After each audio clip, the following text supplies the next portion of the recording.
Hoy presenciaremos la segunda presentación, como lo mencionó nuestro director,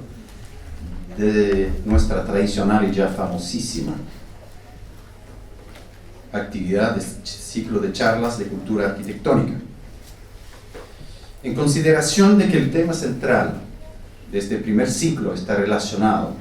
con los concursos de arquitectura, tenemos el enorme placer de recibir a Paula Horta Camus. A diferencia de la primera presentación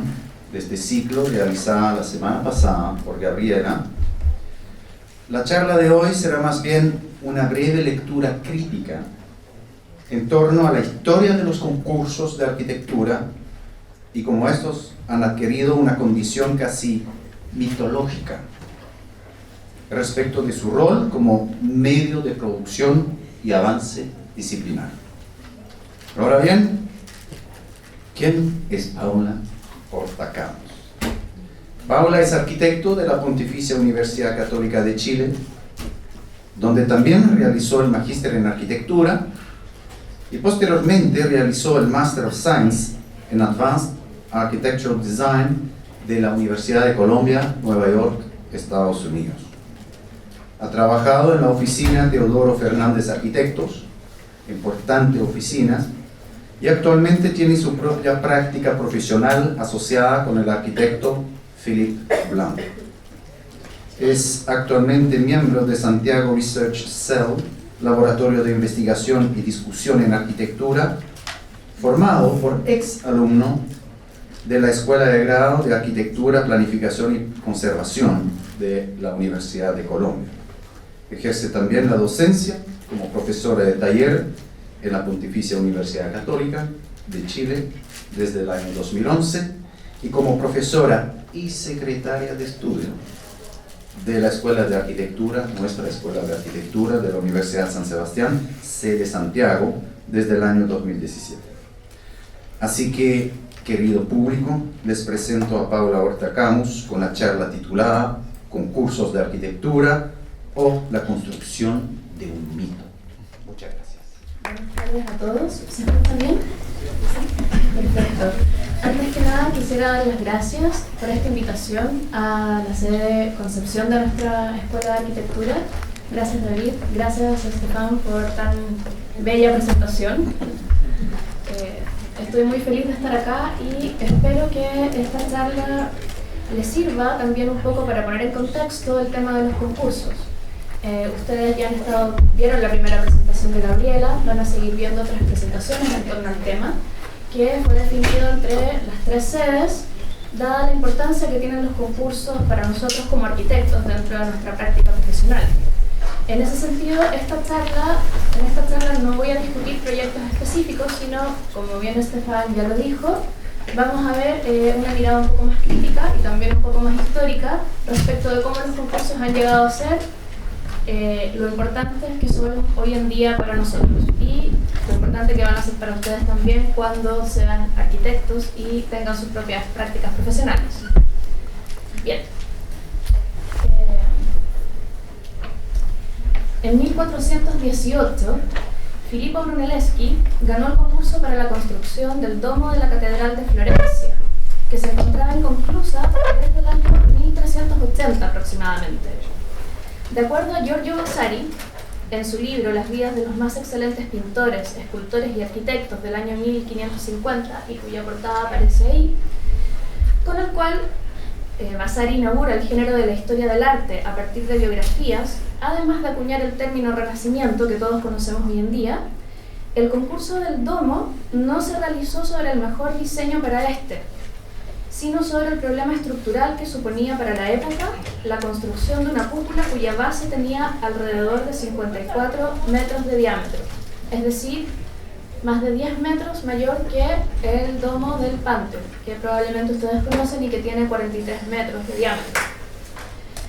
El problema propuesto por este concurso consistía simplemente en hacer que un huevo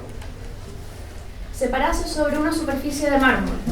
a lo que Brunelleschi respondió dando un golpe a la base del huevo contra el mármol, después de lo cual el huevo, quebrado en su base, se sostuvo perfectamente. La solución al aparentemente simple problema del huevo permitiría al jurado elegir al arquitecto más inteligente y por ende más capaz de llevar adelante la difícil tarea de la construcción del domo. La historia cuenta, o sea, Vasari, que la solución propuesta por Brunelleschi enojó considerablemente al resto de los participantes por su carácter rudimentario. Acá podemos ver algunas imágenes. Esto en particular son los propios dibujos de Brunelleschi sobre el domo de Florencia. Y esta que le sigue es una imagen del domo ya construido, que supuso un importante desafío en la época,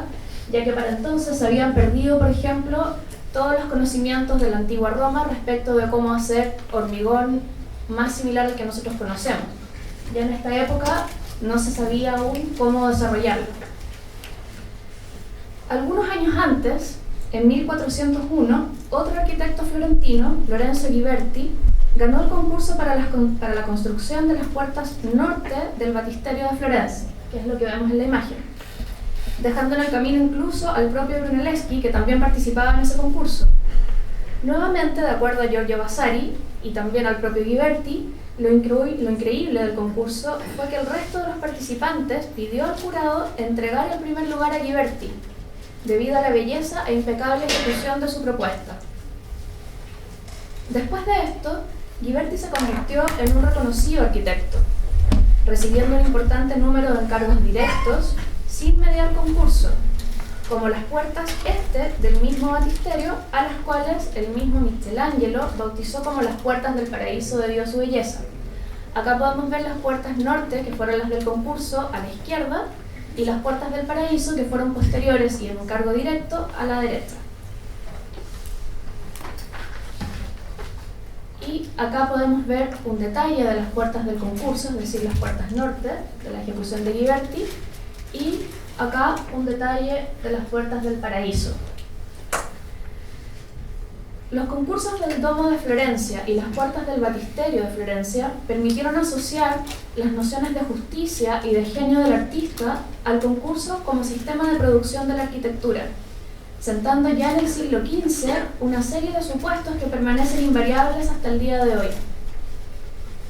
Estos supuestos iniciales son justicia, es decir, el ganador es el mejor, escogido entre sus pares por su puro mérito. El genio del artista, ya que el ganador no es una persona ordinaria, sino un virtuoso que sobresale entre los otros. Fama, ya que ganar un concurso sitúa al arquitecto entre los mejores, entrando así a un selecto y pequeño grupo. Y futuros encargos, es decir, ganar un concurso es una especie de trampolín a una carrera exitosa. A partir de los ejemplos de Brunelleschi y Ghiberti, en los albores del Renacimiento, podemos ver cómo comienza a conformarse una especie de mito alrededor de la figura de los concursos. Ambos arquitectos gozaron de una gran fama durante sus vidas luego de ganar estos concursos, y ambos gozaron de una carrera bastante fructífera. Si saltamos a nuestros días, es decir, más de 6 siglos después, es casi indudable que una parte importante de la práctica profesional del arquitecto está destinada a los concursos, y que también, si fuéramos a realizar el ejercicio de encuestar a nuestros propios pares, sería muy poco probable encontrar algún arquitecto dedicado a la práctica que nunca haya concursado o que declare su voluntad de no hacerlo jamás. La respuesta obvia a la pregunta ¿por qué son tan importantes los concursos para nosotros los arquitectos? Pareciera ser sin lugar a dudas porque permiten acceder a proyectos y por ende a trabajo. Pero si tratamos de ir un poco más allá y entender cómo y por qué este instrumento ha llegado a convertirse en una figura tan relevante como polémica dentro de nuestra disciplina, se nos hace necesario comprender cómo los concursos se fueron modelando en el tiempo,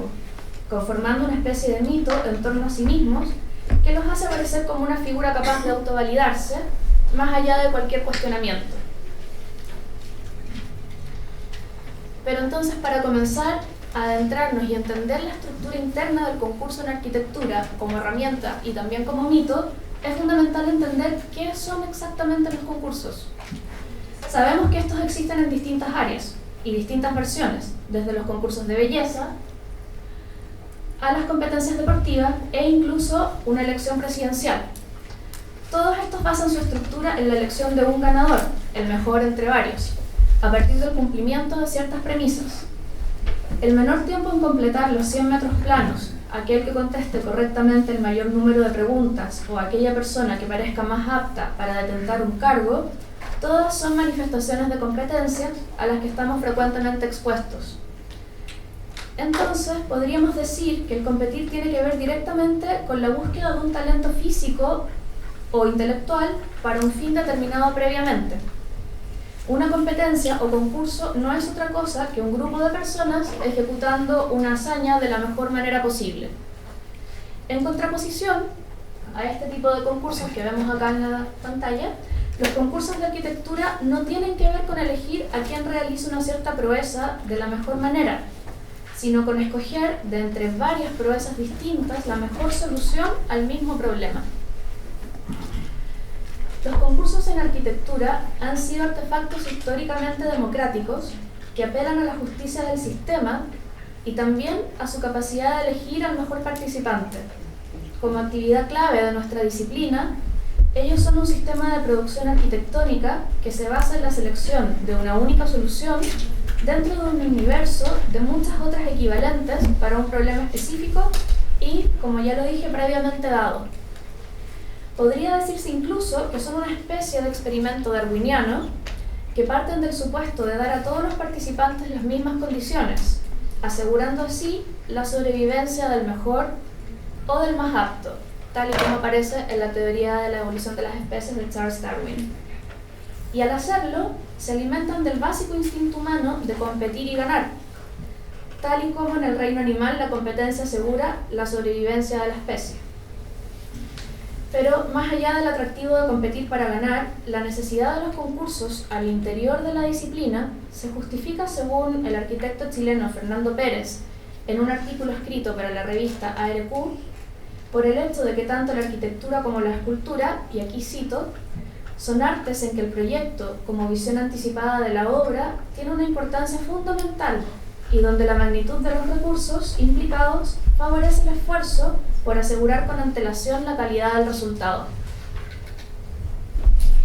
Ahora, si volvemos atrás, de nuevo, a 1720, es decir, más de 3 siglos después de Brunelleschi y Ghiberti, se estableció en Francia el Gran Premio de Roma para la arquitectura. El premio, originalmente establecido por Luis XV en 1663 para arte y escultura, consistía en una beca para pasar 5 años estudiando con los mejores maestros de la época en la Academia Francesa en Roma.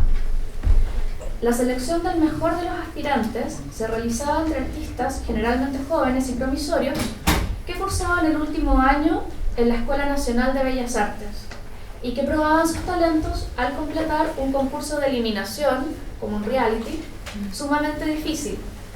no solo en términos técnicos sino también emocionales. Una de las figuras que surgió como parte de la competencia del Gran Premio de Roma es la del esquís,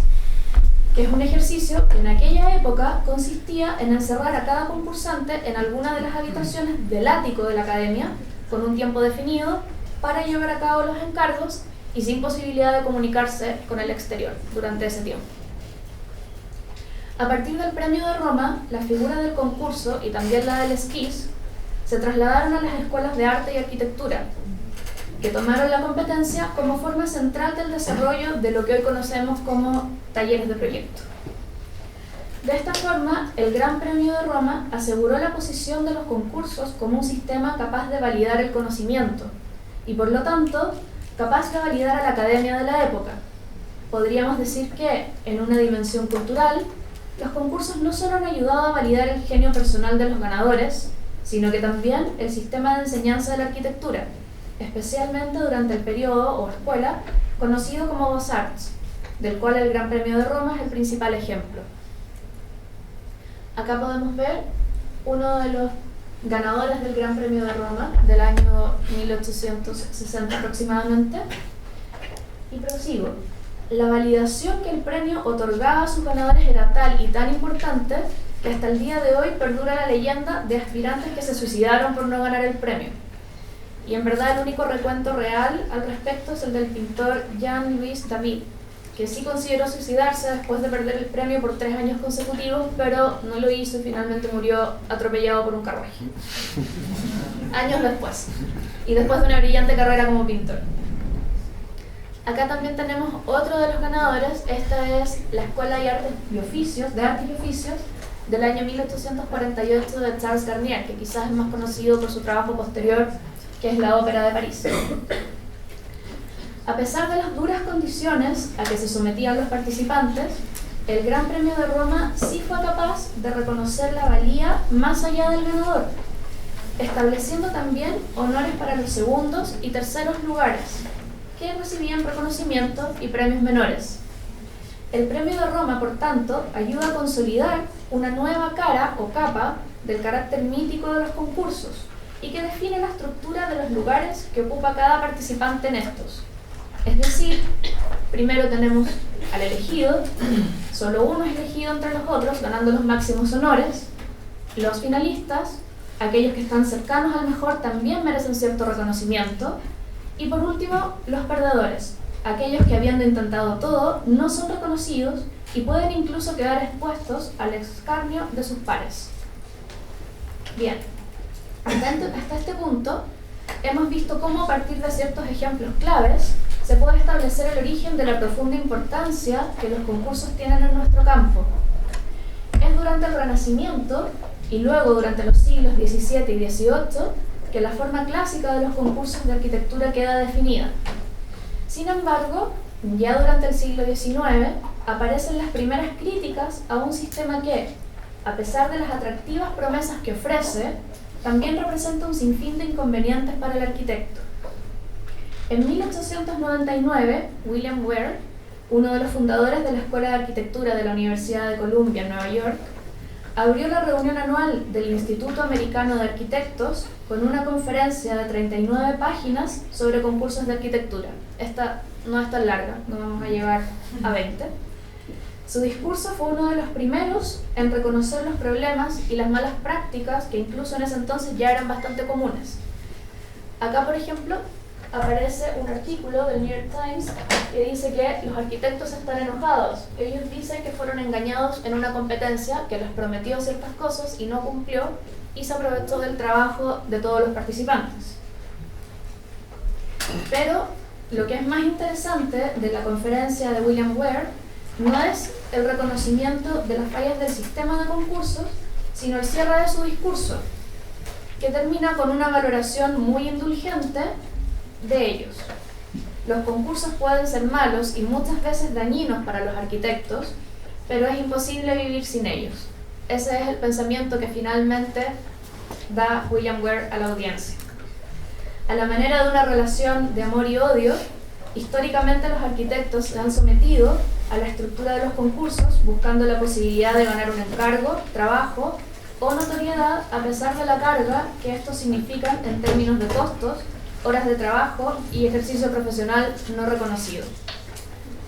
De aquí que podamos reconocer en ellos la figura mítica como aquello que ha sido conformado a través de la aceptación de ciertas premisas,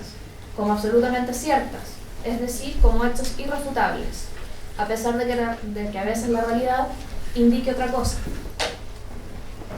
Si durante el Renacimiento el principal mandante fue la Iglesia y durante la escuela mozartiana lo eran las mismas academias, a partir de finales del siglo XIX y comienzos del siglo XX, entrarán en acción con mayor fuerza otros mandantes como el Estado y las empresas privadas. Esto fue especialmente notorio en el periodo de entreguerras de las décadas de los 20 y 30, en las que la arquitectura se desarrolló notoriamente a través de ferias internacionales. Los pabellones de exposición, por ejemplo, fueron generalmente comisionados a través de concursos nacionales y también de los primeros concursos internacionales. En el año 1922 se llevó a cabo el concurso para la nueva sede del Chicago Tribune. El Chicago Tribune es uno de los periódicos más importantes en Estados Unidos, perteneciente a la ciudad de Chicago. En el llamado concurso se anunciaba la construcción del, y cito, más hermoso edificio de oficinas del mundo,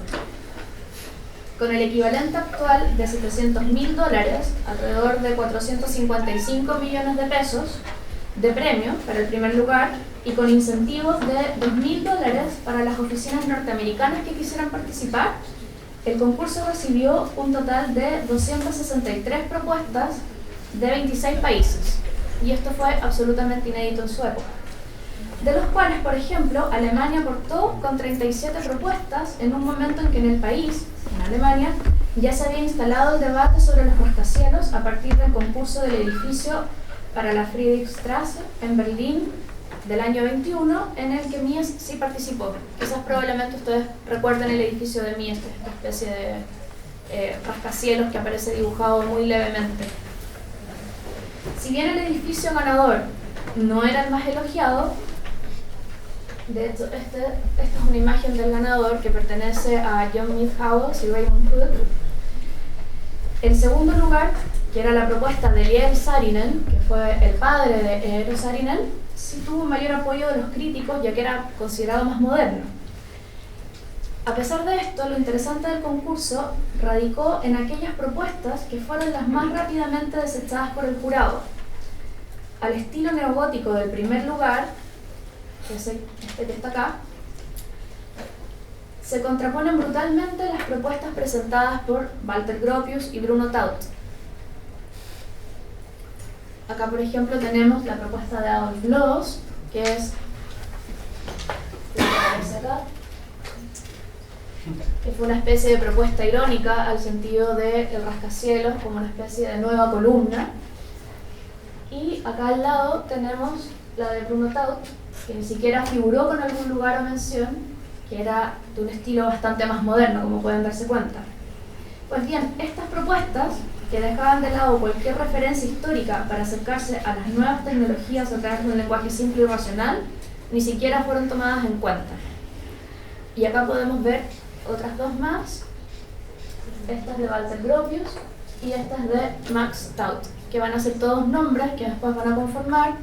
los periodos más heroicos de la arquitectura moderna. El concurso para el Chicago Tribune mostró en este choque de lenguajes un punto de inflexión en el avance de la disciplina y fue utilizado por mucho tiempo como referente de la lucha que los arquitectos modernos heroicos tuvieron que dar en contra del clasicismo de la academia. Es así como dentro de las características que conforman el mito de los concursos como sistema último de desarrollo de la disciplina, podemos sumar el que estos también sean un signo de los tiempos,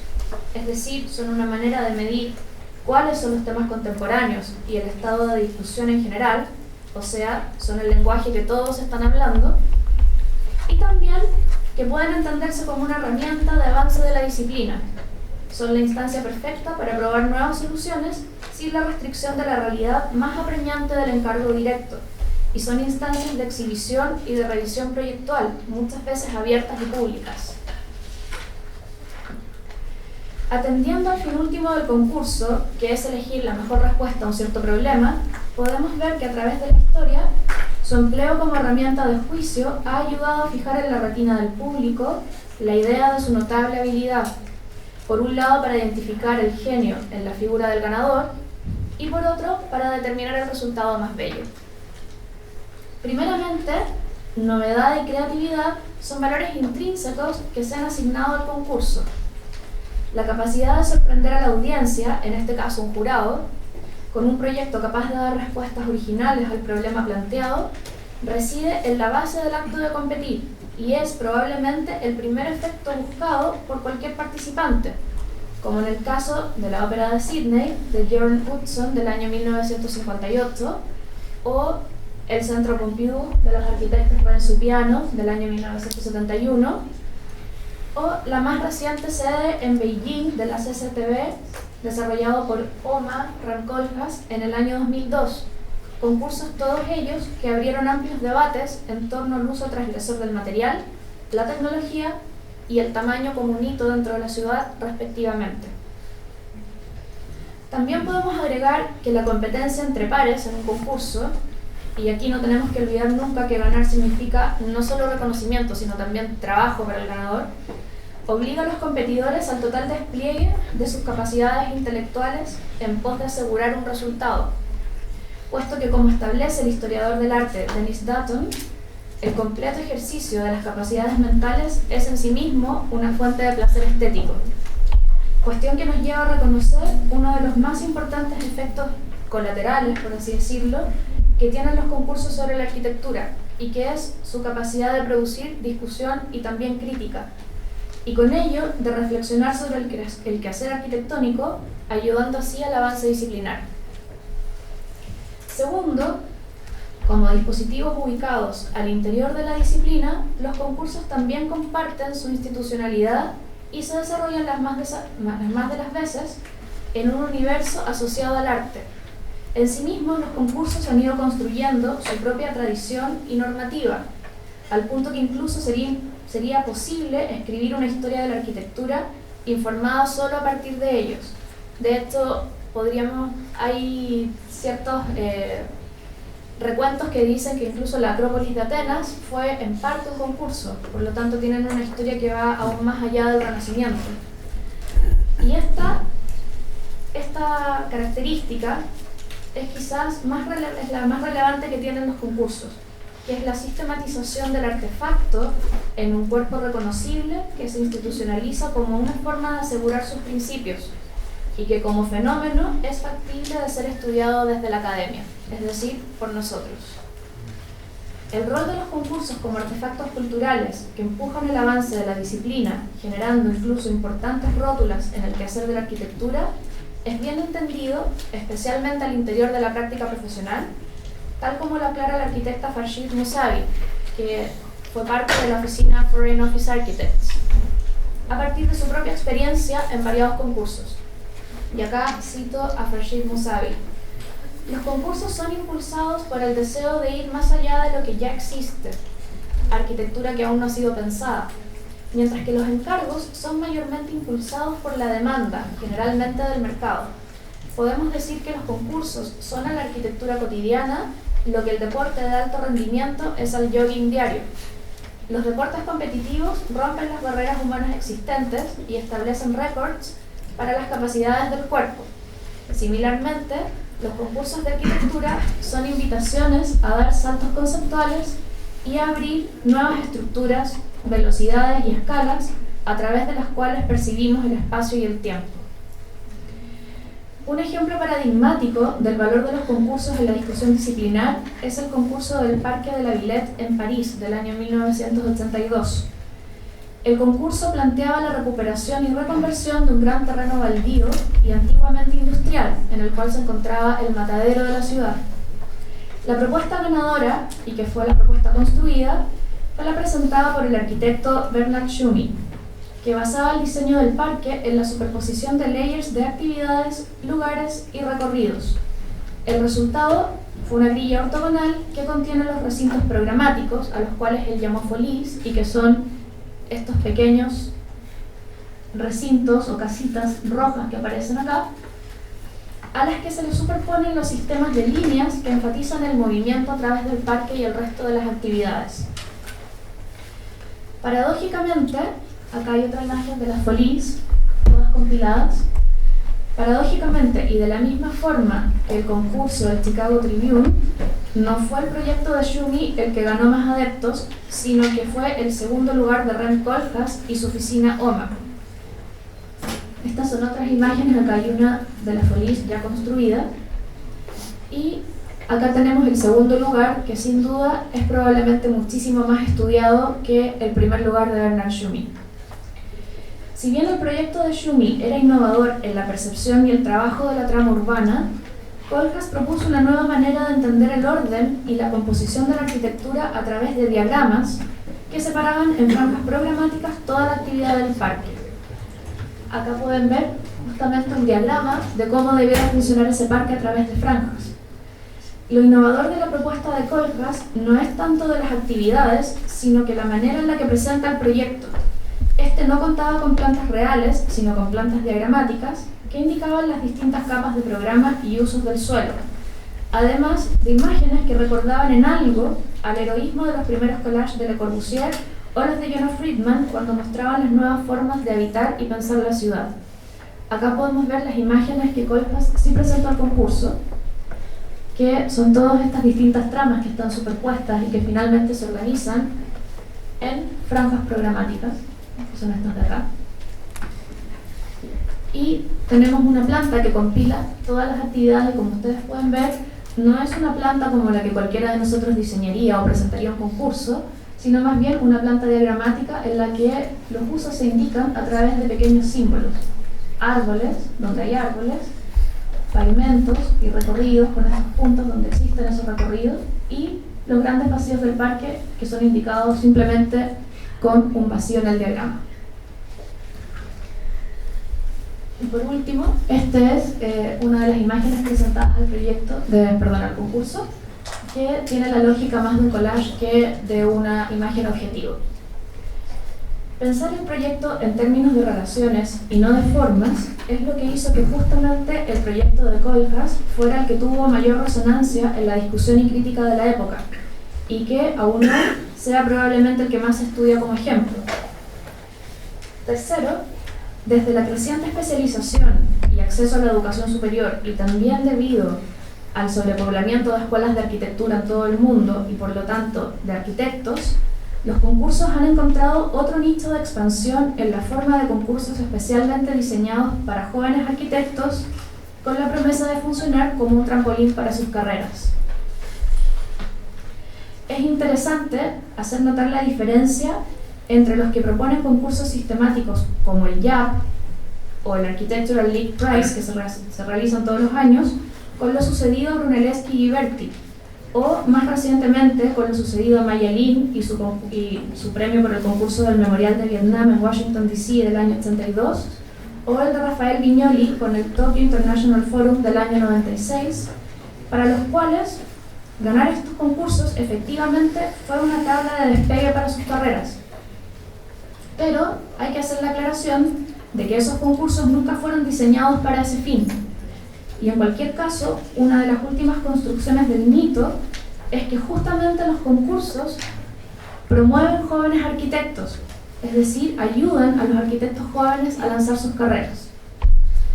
Ejemplos de esto son concursos como el Young Architects Program del Museum of Modern Art, el MoMA, en Nueva York, que anualmente desarrolla una competencia destinada a oficinas emergentes para diseñar y construir un artefacto que se ubicará en el patio de la sede más contemporánea del museo, que es el PS1 en Queens. La lógica del artefacto, por ejemplo, aquí podemos apreciar dos ganadores de este premio, de este concurso. La lógica del artefacto es servir como una instalación que provea de agua a las calurosas Summer Sessions que tienen lugar en el recinto todos los años en los meses de verano, los fines de semana, y que convocan a miles de personas y también a renombrados músicos. Las Summer Sessions son fiestas que se realizan al interior del PS1 en Nueva York, a las que acude toda la gente relacionada al circuito de la arquitectura y el arte, y cada año el diseño de estos objetos del JAP tiene que ser un artefacto que sea capaz de lanzar agua a todos los participantes de estas fiestas de música electrónica que se realizan al mediodía y se terminan antes que oscurezca. Pero lo que comenzó como una apuesta totalmente financiada por el MoMA y otros socios donadores derivó, quizás probablemente debido al rotundo éxito de las convocatorias, en que el primer premio consiste actualmente en el permiso de levantar los fondos necesarios para construir el proyecto ganador. Es decir, es una especie de franquicia en que el MoMA te otorga el primer premio y el prestigio de haberlo ganado, pero tú como arquitecto tienes un periodo específico para poder buscar los fondos para construir tu propio proyecto. Actualmente, el JAP se ha extendido a otras ciudades, como Roma, Estambul e incluso Santiago, en donde la versión del concurso se construye año a año en el Parque Araucano de las Condes,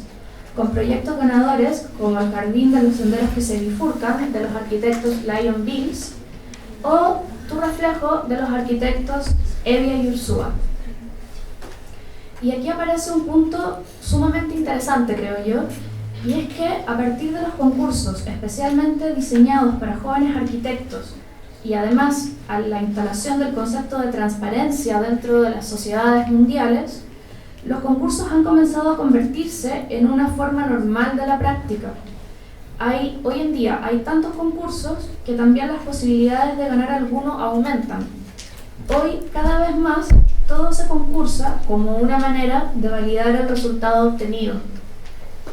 Por lo tanto, podríamos decir que en el último tiempo ya no aseguran tanto un salto a la fama, sino que se convierten en parte de la cotidianeidad para una oficina. Por último, y para finalizar, ya hemos visto cómo la forma y el alcance de los concursos ha evolucionado desde el Renacimiento hasta el día de hoy.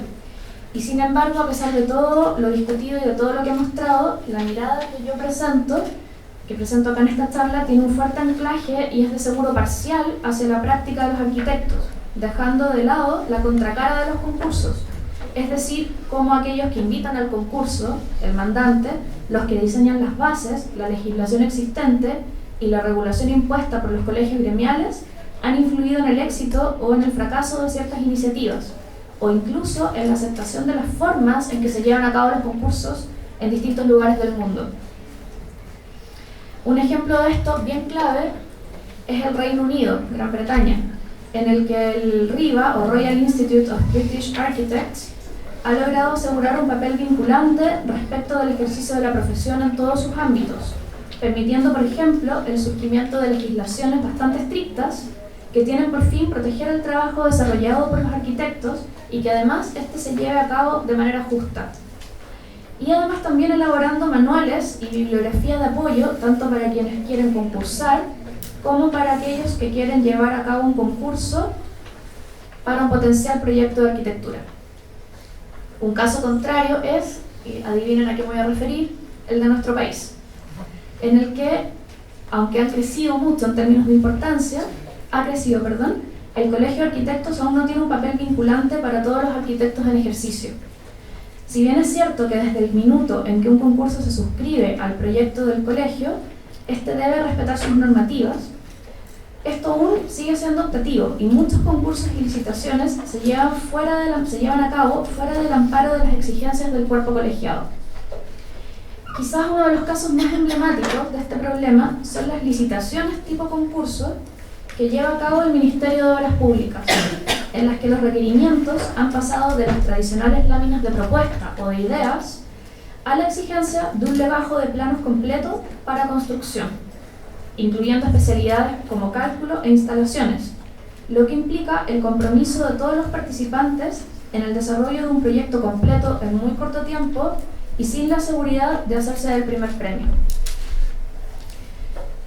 Acá les muestro, por ejemplo, el caso del Moneda Bicentenario. Es un edificio que se hizo en el año 2011, el concurso se ganó en el año 2011, la oficina de Teodoro Fernández, que fue justamente un concurso cerrado por invitación en el que participaron 8 oficinas asociadas a una constructora. Lo curioso es que la cabeza de cada equipo no era el arquitecto, sino la constructora. Y por lo tanto, también se exigía que cada equipo entregara un legajo completo, como decir, aquí está el proyecto para que usted lo construya, que es la versión quizás más despiadada que hemos podido ver de los concursos. Y lo que esto nos muestra es que, a pesar de ser una herramienta de validación y justicia, al menos en nuestro país, los concursos aún suponen un esfuerzo tremendo para los arquitectos, de la misma manera que lo era en el siglo XIX. La pregunta que queda es, entonces, ¿hacia dónde se mueve el quehacer profesional con la multiplicación de los concursos y las distintas formas que estos han tomado?